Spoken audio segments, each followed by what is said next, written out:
Hello friends, good morning. कैसे हैं आप सभी? टारगेट क्लासेस में आप सभी लोगों का वेलकम है, स्वागत है। तो आप लोग मेरे चैनल को ज्वाइन कर सकते हैं सब्सक्राइब करके, ताकि ऐसे ही इन्फॉर्मेटिव वीडियो आपको मिलती रहे एग्ज़ाम तक, एग्ज़ाम के बाद भी, क्योंकि सीटेट ऑलवेज आता ही रहता है और ये हर 6 महीने पे एग्ज़ाम होने वाले हैं। तो यहाँ पे आपको हमेशा ही इम्पॉर्टेंट चीज़ें आपको सीटेट से रिलेटेड मिलती रहेंगी, छोटी छोटी चीज़ें जो मैंने अपने लिए बना रखी हैं और हम आप लोगों के साथ भी शेयर करना चाहते हैं। ठीक है, तो आप लोग फटाफट से मेरे चैनल को ज्वाइन करिए और हमारे इस चैनल को ज्वाइन करने के लिए नीचे सब्सक्राइब का बटन है, उसे प्रेस करिए और लाइक शेयर सब्सक्राइब ज़रूर करिए। बिना शेयर सब्सक्राइब करे आप लोग आगे मत बढ़िए। ठीक है, वीडियो को पूरा देखिए, एंड तक देखिए, क्योंकि जो छोटी छोटी चीज़ें होती हैं वो बहुत ही इम्पॉर्टेंट होती हैं आपकी टीचिंग में। तो छोटी छोटी चीज़ों से मिलकर एक बड़ी चीज़ों का मतलब निर्माण किया जा सकता है। तो मैं आज 10 घंटे की मैराथन तो नहीं ले पाती हूँ ऐसे, क्योंकि मेरा मतलब बोर्ड बहुत छोटा है और इतना सब कुछ डीप में समझाना बहुत ज़्यादा मतलब फिजिबल नहीं होता है। तो इसकी वजह से मैं छोटी छोटी चीज़ें आप लोगों के लिए लाऊंगी सीटेट के लिए, जो आपके एंड में बहुत इम्पोर्टेंट होगा, देखिएगा। तो आइए हम अपना पहला जो इसे एक तरीके से हम टैग वर्ड नहीं कह सकते, क्योंकि ये टैग वर्ड नहीं है, पर ये एक ऐसे इंपॉर्टेंट वर्ड्स है जो आपको हर एक क्वेश्चंस में मिलते हों, चाहे वो आपका इंग्लिश इंग्लिश पैडागोजी हो, हिंदी पैडागोजी हो, या फिर आपका एसएसटी हो, या फिर आपका मैथ हो। लेकिन ये सारे जो आपको वर्ड्स है ना, आपको हर एक सब्जेक्ट्स में मिलेंगे और जब तक आपको इसका अर्थ नहीं पता होगा तब तक आप लोगों को सीटेट निकालना इम्पॉसिबल है, क्योंकि ये इन छोटी छोटी चीज़ों को जानने से ही आप उस क्वेश्चंस के अर्थ को समझ सकते हैं, है ना। तो बिना टाइम वेस्ट किए हम आपको आज बताते हैं क्या होता है समेटिव असेसमेंट। समेटिव असेसमेंट बहुत से टीचर्स बताते हैं, लेकिन एंडिंग मतलब कोई कंफर्मेशन नहीं बताता है कि ये एग्जैक्टली क्या है। बहुत सारे लोग हिंदी में भी बताते हैं, इंग्लिश में भी बताते हैं, लेकिन आज हम आपको मतलब एक तरीके से बोलेंगे, ऐसा बताएंगे कि आपको बहुत ही अच्छे से समझ में आएगा और आप उसे फॉलो कर पाएंगे। ठीक है, तो आइए देखते हैं समेटिव असेसमेंट क्या होता है। इसे हम हिंदी में क्या बोलेंगे? योगात्मक मूल्यांकन। ठीक है, योगात्मक मूल्यांकन इसे बोला जाता है। यह एक तरीके का मूल्यांकन है जिसका उद्देश्य क्या होता है? छात्रों की सीखने की प्रक्रिया का आकलन करना होता है। ठीक है, इसके बारे में हम लिखते हैं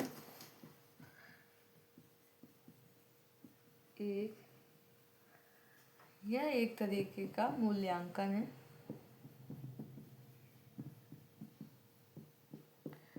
जिसका उद्देश्य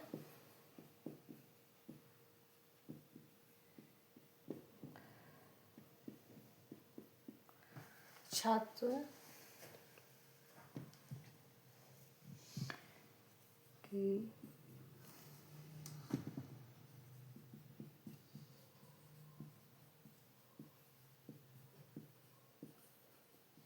सीखने की प्रक्रिया का आकलन करना।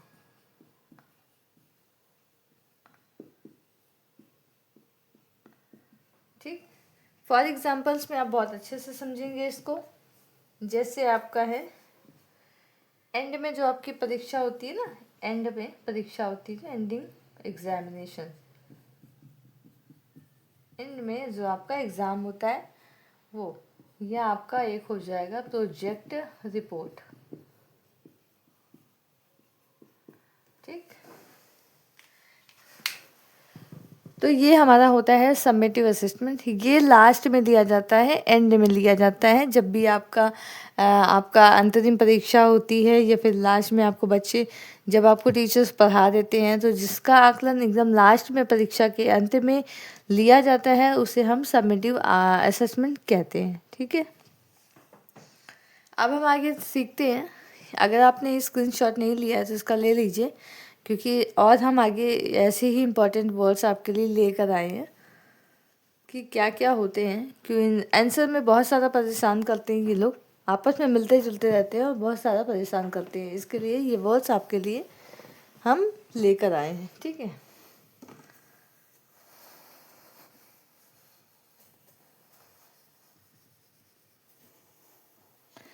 नेक्स्ट हम आपको बताते हैं फॉर्मेटिव असेसमेंट क्या होता है।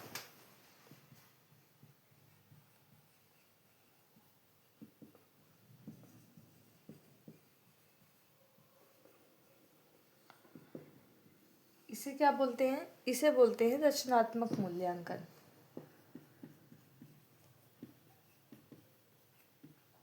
मूल्यांकन, ठीक, यहाँ पे लिख दे रहे हैं क्योंकि वहाँ पे आ नहीं पा रहा है, ठीक है। तो रचनात्मक मूल्यांकन फॉर्मेटिव असेसमेंट में को बोलते हैं।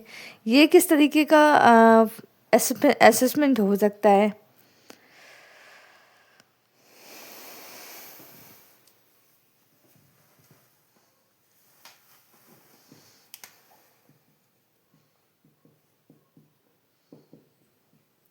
यह भी एक तरीके का क्या है? मूल्यांकन है, ठीक है।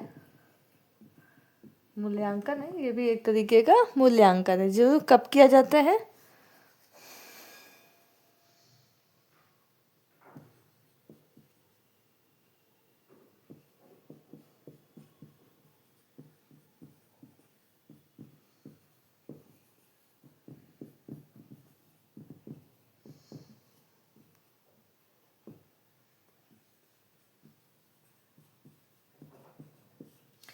ये मूल्यांकन किस तरीके का होता है? जो सीखने की प्रक्रिया के दौरान होता है। मतलब आपने बच्चों को कुछ सिखाया, उसके बाद ही आपने उसका आकलन किया, असेसमेंट किया, ठीक।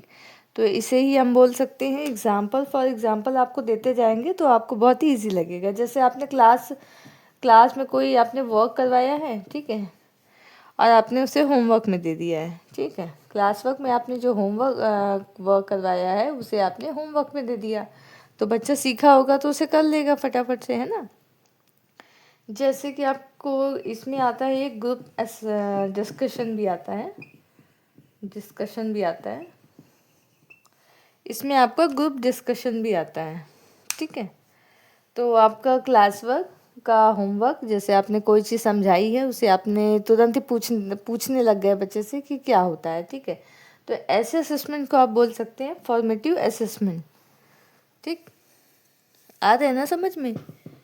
देखते जाओ, ये बहुत ही अच्छा है। ये टॉपिक वाइज आपका हम लेकर आए हैं क्योंकि आपको इतना परेशान करते हैं ये सारी चीज़ें, बच्चे समझ ही नहीं पाते हैं तो आंसर कहाँ से दे पाएंगे, है ना। जब इन सब सारे वर्ड्स को समझ जाएंगे तो आंसर देना बहुत इजी हो जाएगा। आगे है द्वंद्वात्मक उपागम।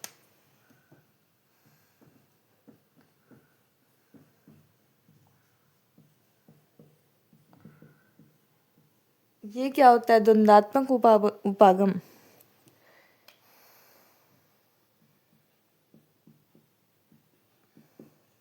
हम अपनी राइटिंग थोड़ी सुधार रहे हैं, गंदी सी राइटिंग है तो सॉरी यार, गंदी है थोड़ी सी, लेकिन आप थोड़ा मैनेज कर लेना। आई होप आपकी अच्छी होगी। थोड़ा बोर्ड में लिखने की आदत नहीं है ना, इसकी वजह से ऐसा होता है। द्वंद्वात्मक उपागम से क्या तात्पर्य हमारा है कि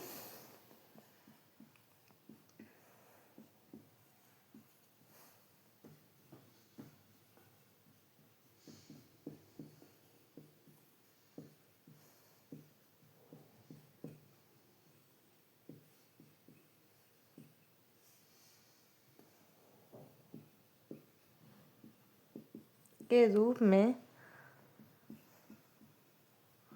विद्यार्थी और शिक्षक के बीच वार्ता का प्रयोग।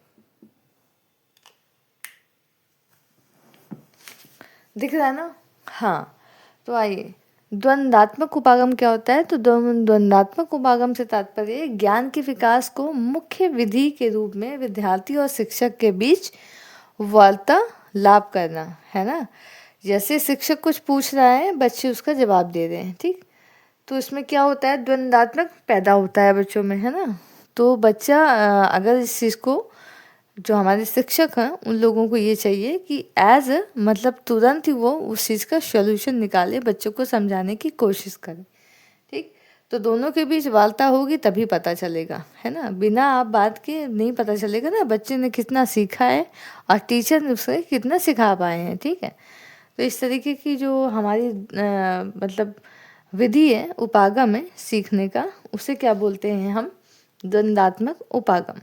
बच्चों में सीखने के प्रति द्वंद्व पैदा होगा, दो द्वंद्व को दूर करने के लिए शिक्षक और छात्र में बात करना बहुत ज़रूरी होता है। ठीक, इसे ही बोलेंगे द्वंद्वात्मक उपागम। आगे हम इसके लिए क्या करते हैं, समालोचनात्मक सोच या समालोचनात्मक चिंतन, इसे क्या कहते हैं। स्क्रीनशॉट खींचते जाइए, हर एक क्वेश्चन में आपको मिलने वाला है।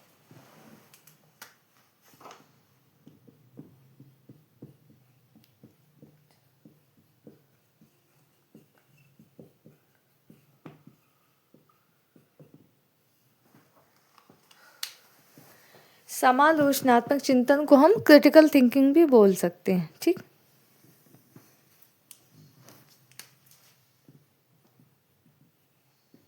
यह छात्रों को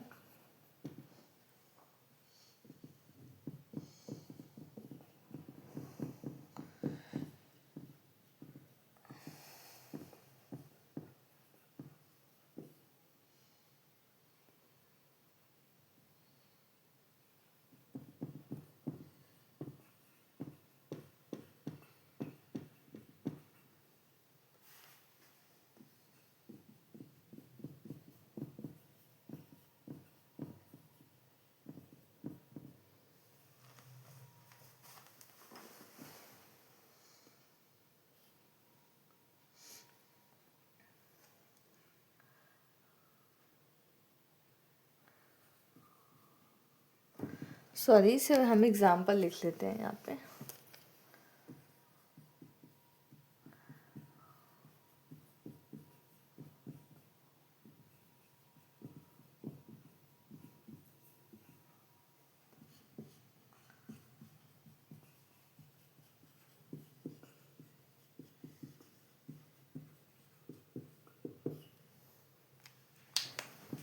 देखो, बहुत ही कम शब्दों में लिखा हुआ है और बहुत ही जल्दी समझ में आने वाला है। ठीक है, समालोचनात्मक चिंतन या क्रिटिकल थिंकिंग को हम क्या कह सकते हैं, जैसे आपको नाम से पता चल रहा होगा क्रिटिकल थिंकिंग, तो इसमें कुछ ज़्यादा ही सोचना विचारना पड़ता है। तो यहाँ पे लिखा भी है, यह छात्रों को उच्च स्तर यानी हाई लेवल सोच के लिए तैयार करता है, यानी बच्चे हाई लेवल यानी उच्च स्तर पे जाकर सोच सकते हैं, ज़्यादा से ज़्यादा थिंकिंग कर सकते हैं। ठीक है, जैसे कि अगर हम बच्चों से ये पूछेंगे कि पर्यावरण को बचाने के लिए आप क्या कर सकते हैं या क्या करेंगे, तो बच्चे पर्यावरण को बचाने के लिए इसके इतने सारे ऑप्शंस हैं, इतने सारे ऑप्शंस हैं, हजारों करोड़ों ऑप्शंस के बन सकते हैं। तो बच्चे जितने ज़्यादा से ज़्यादा सोचेंगे उतनी ज़्यादा से ज़्यादा उनकी डेवलपमेंट क्या होगा, विकास उनका होगा, ज़्यादा से ज़्यादा विकास होगा, है ना। तो ये एकदम पॉजिटिव टैग वर्ड्स इसे मान सकते हैं और ये हमेशा हर एक क्वेश्चंस में आपको पेडागोजी में देखने को मिलेगा। ठीक है, तो इसको हम लोग देखे हैं अभी, जैसे ये वन लाइनर क्वेश्चन ना होकर आपको हाई लेवल पे या आपको डीपली जानकारी के लिए आगे आगे मतलब करता है। ठीक है,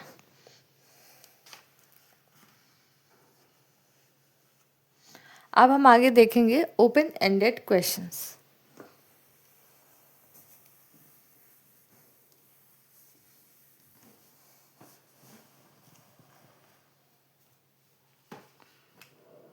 थोड़ा सा मार्कर कम चल रहा है।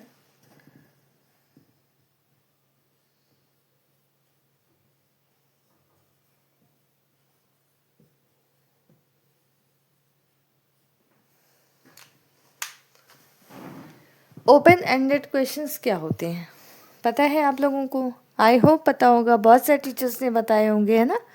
लेकिन आप मेरे शब्दों में एक बार सुन के देखिए, आपको अच्छा लगेगा।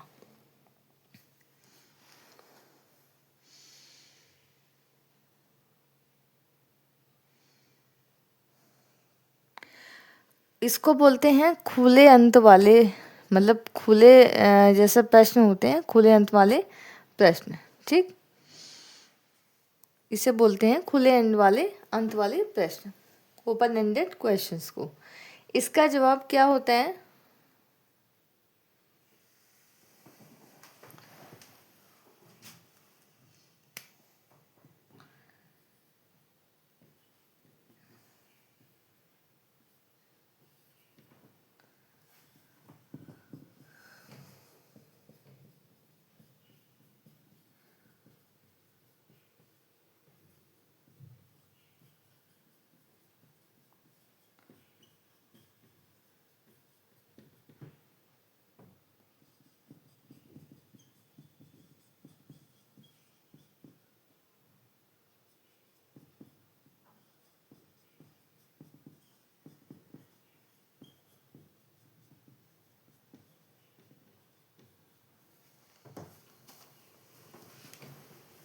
ठीक, ओपन एंडेड क्वेश्चंस में क्या होता है, यहाँ से है ओपन एंडेड क्वेश्चन। इसका जवाब देने के लिए बच्चों को अपने विचार और शब्दों का प्रयोग करना होता है, यानी इसमें डीपली जाके बच्चा सोचेगा। ओपन एंडेड क्वेश्चंस ये है और आंसर कितने होंगे, 1 2 3 4 5 6, मतलब मल्टीपल टाइप्स आंसर वो निकाल सकता है। इसे बोलते हैं ओपन एंडेड क्वेश्चन। कई तरीके से उस चीज़ को, जानकारी को सोचना, निकालना। जैसे हम यहाँ पे कह सकते हैं, तुम्हें यह किताब कैसी लगी, क्या क्या है इसमें। बहुत सारी जानकारी इसमें एक साथ जानने में बच्चों के क्या होंगे, विचार और शब्द जुड़ेंगे आपस में, तो वो ज़्यादा से ज़्यादा उस चीज़ को सोच सकेंगे, है ना। अब हम ये बोलते हैं कि क्या होती है रिसेप्टिव स्किल्स, क्या होती है। ठीक है, आओ वो भी जानते हैं। स्क्रीनशॉट लेते जाना फटाफट से। इस क्वेश्चन को वन लाइनर कोशिश करेंगे, ज़्यादा टाइम नहीं लेंगे। वन लाइनर में ढेर सारे क्वेश्चन आपको बताएंगे।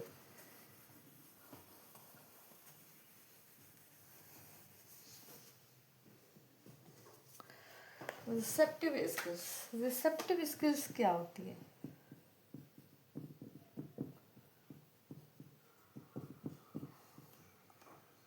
या इसको बोल सकते हैं ग्रहणशील कौशल।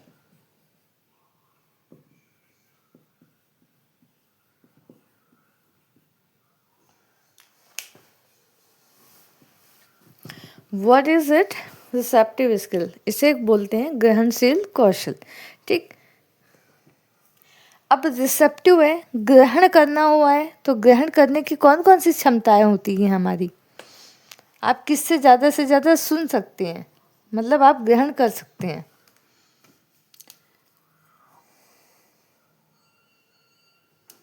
हमारी 4 तरीके की लैंग्वेजेस होती हैं, LSRW। ठीक, listening, speaking, reading and writing. ठीक, तो इसमें से रिसेप्टिव स्किल्स कौन कौन सी है? लिसनिंग एंड रीडिंग, यानी पढ़ना और क्या करना, सुनना। भाई अगला जब कुछ बोल रहा है तो आपको उसमें सुनना पड़ेगा। ठीक, अगर आप किसी चीज़ को पढ़ रहे हैं तब भी आप उसमें कुछ सीख रहे हैं, ग्रहण कर रहे हैं। ठीक, तो one word answer, one liner questions में हमने आपको बता दिया है, एक बार में आपको समझ में आने वाला है, पढ़ना और सुनना। ठीक, जैसे ही आप कोई चीज़ ग्रहण करते हैं तो उसे ही हम रिसेप्टिव स्किल्स बोलते हैं। ठीक है, आइए अब एक और इम्पॉर्टेंट वर्ड्स है, portfolio. What is this portfolio?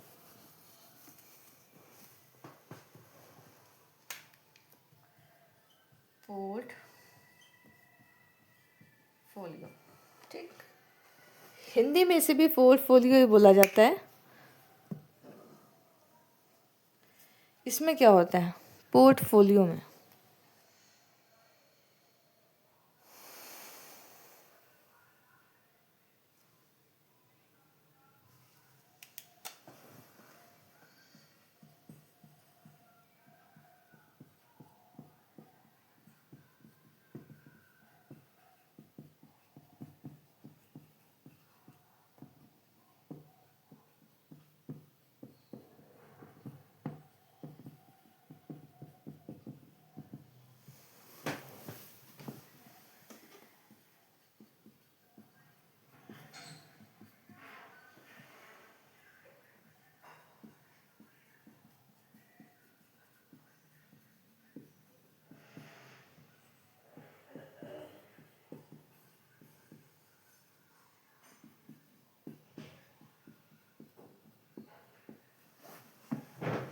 ये भी बहुत छोटा आंसर है।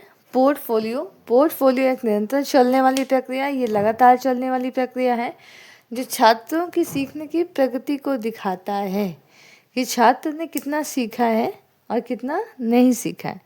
इसे ही हम पोर्टफोलियो आकलन कहते हैं। जो बच्चा कितना सीखा है और कितना नहीं सीखा है वो उस चीज़ को दिखाता है। आइए आगे हम देखते हैं। जगह है ना, अभी नहीं इरेज करते, नीचे लिखते हैं।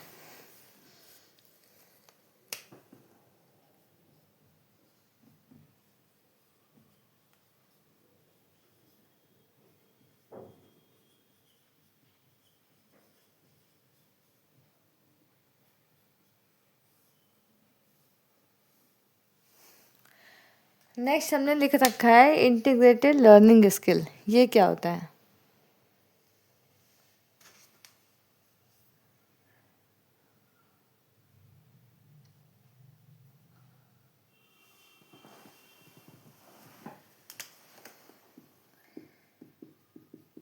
देखते जाइएगा। यह सीखने का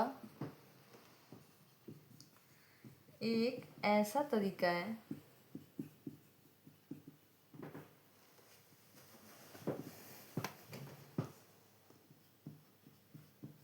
जिसमें अलग अलग विषयों के बीच, दिख रहा है ना? हाँ दिख रहा है।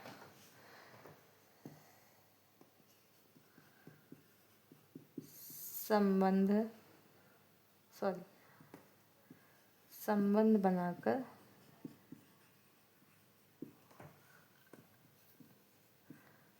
ज्ञान को अधिक प्रभावी और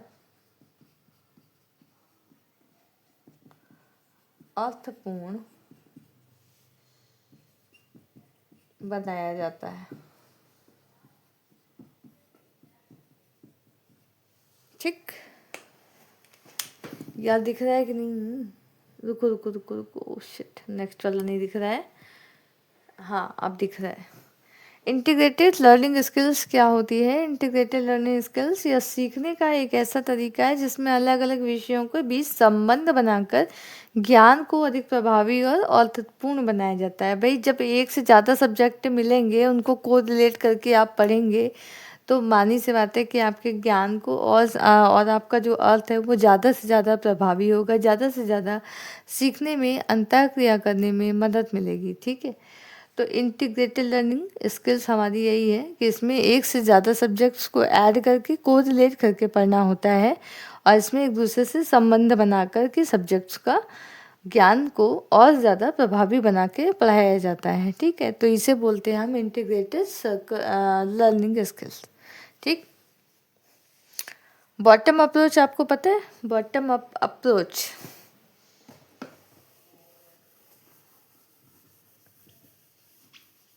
पता तो होगा ही, क्योंकि बहुत सारे यूट्यूब पे हैं डालने वाले, हैं ना, तो आप लोगों को पता ही होगा।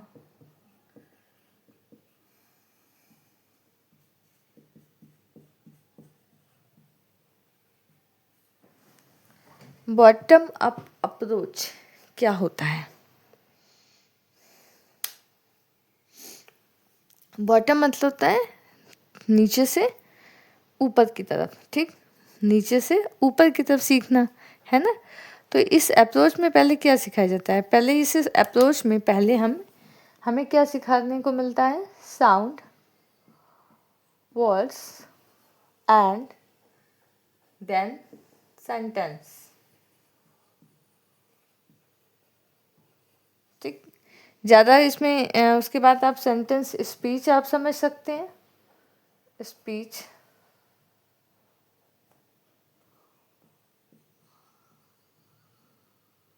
Speech, audio. ठीक, बॉटम अप अप्रोच में क्या होता है? नीचे से ऊपर की ओर जाते हैं, छोटे से बड़े की तरफ जाते हैं।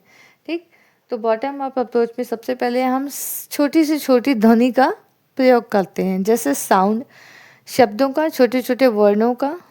फिर उसके बाद शब्दों को जोड़ते हैं, फिर सेंटेंस बनाते हैं, फिर स्पीच देते हैं। ठीक, तो बॉटम अप्रोच मतलब होता है छोटे से बड़े की तरफ ले जाना। ठीक, या नीचे से आपको ऊपर की तरफ ले जाना। तो सबसे छोटे तो वर्ण होते हैं हमारे, वर्ण से हमारे शब्द बनते हैं, शब्द से हमारे सेंटेंस बनते हैं, और इस उनके साथ साथ में ऑडियो वीडियोस की तैयार होती है। ठीक, तो इस तरीके से हम इसे कह सकते हैं बॉटम अप अप्रोच। अब हम एक चीज़ और सिखाते हैं, इसमें है इंस्ट्रूमेंटल मोटिवेशंस।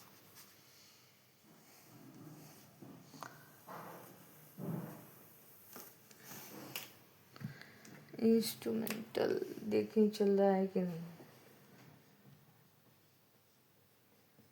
इंस्ट्रूमेंटल,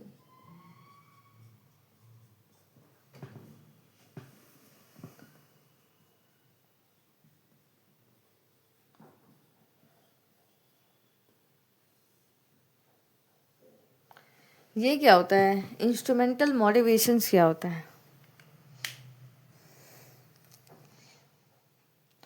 बताओ।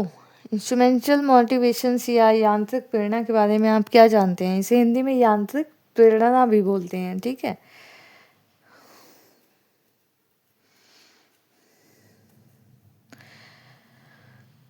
मान लो कोई बच्चा है, ठीक है, इंस्ट्रूमेंटल अप्रोच या मोटिवेशंस उसे कहते हैं जब कोई रोजगार के उद्देश्य से फॉरेन कंट्रीज में जाते हैं और वहाँ की भाषा को सीखते हैं। ठीक,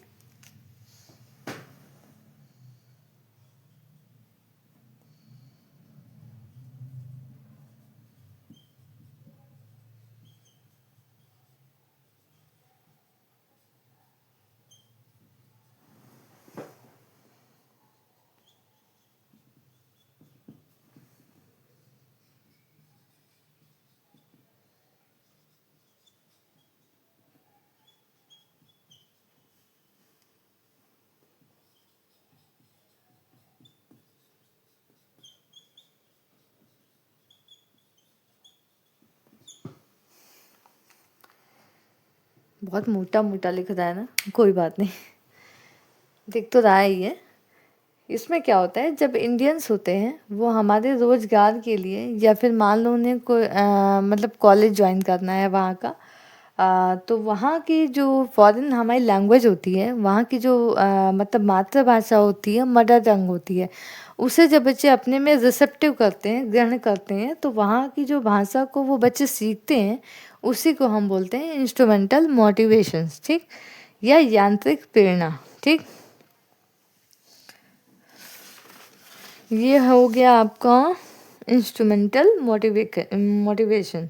ठीक है, यहाँ पे यांत्रिक प्रेरणा में क्या होता है भाई, मान लो जैसे कोई छात्र इंग्लिश इसलिए पढ़ रहा है कि उसे भाई फॉरेन में जा कर के इंग्लिश बोलना है। ठीक है, विदेश में जा कर के पढ़ाई करनी है, तो इसलिए वो सीख रहा है। तो जो इंस्ट्रूमेंटल मोटिवेशन होता है, जो बच्चे अपने अंदर उस चीज़ को मतलब एक तरीके से ग्रहण करते हैं, सीखते हैं, ताकि वहाँ पे जाकर के हमें वही काम करना होता है। ठीक है, और एक चीज़ और आएगी आपकी, मेटा कॉग्निटिव बताते हैं, परासंज्ञानात्मक कौशल।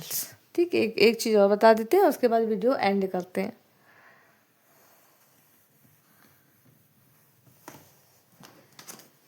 मेटा कॉग्निटिव,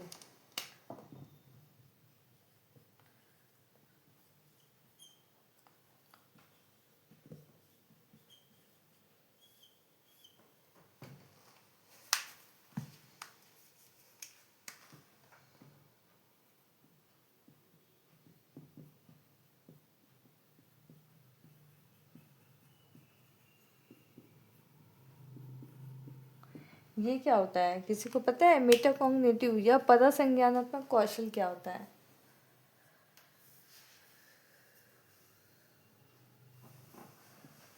इसमें क्या होता है मेटा कॉग्निटिव में?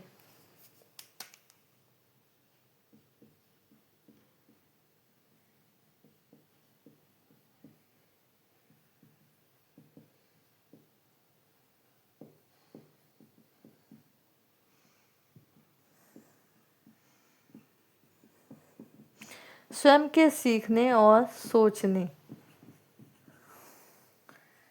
की प्रक्रिया पर विचार करता है।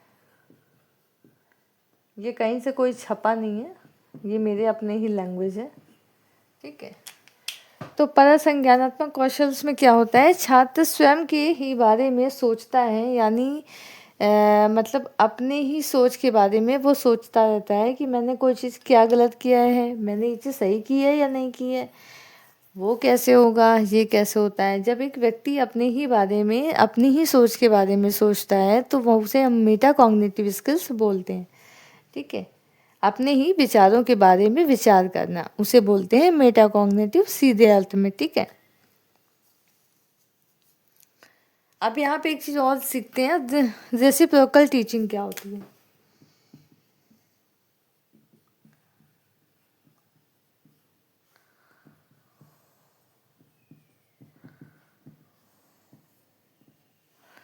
रेसिप्रोकल टीचिंग लिखा हुआ है यहाँ पे, पारस्परिक शिक्षण इसे बोलते हैं हिंदी में। मतलब अगर आप हिंदी समझ पा रहे होंगे तो रेसिप्रोकल को भी बहुत अच्छे से समझ पा रहे होंगे। इस शिक्षण विधि में क्या होता है, एक दूसरे को सीखते सिखाते हैं बच्चे, ठीक है। हम वन वर्ड्स में लिख रहे हैं, एक दूसरे को सीखते व सिखाते हैं, सीखते व सिखाते हैं। अगर हम एग्जाम्पल लेना चाहें तो इसका एग्जाम्पल ले सकते हैं, जैसे कि फ्रेंड्स हैं आपस में, फ्रेंड सर्किल है आपस में, जैसे बच्चे आपस में सीखते हैं उसी तरीके से हम ले सकते हैं। जैसे तुम मुझे हिंदी सिखाओ, हिंदी सिखाओ, मैं तुम्हें इंग्लिश सिखाऊंगा,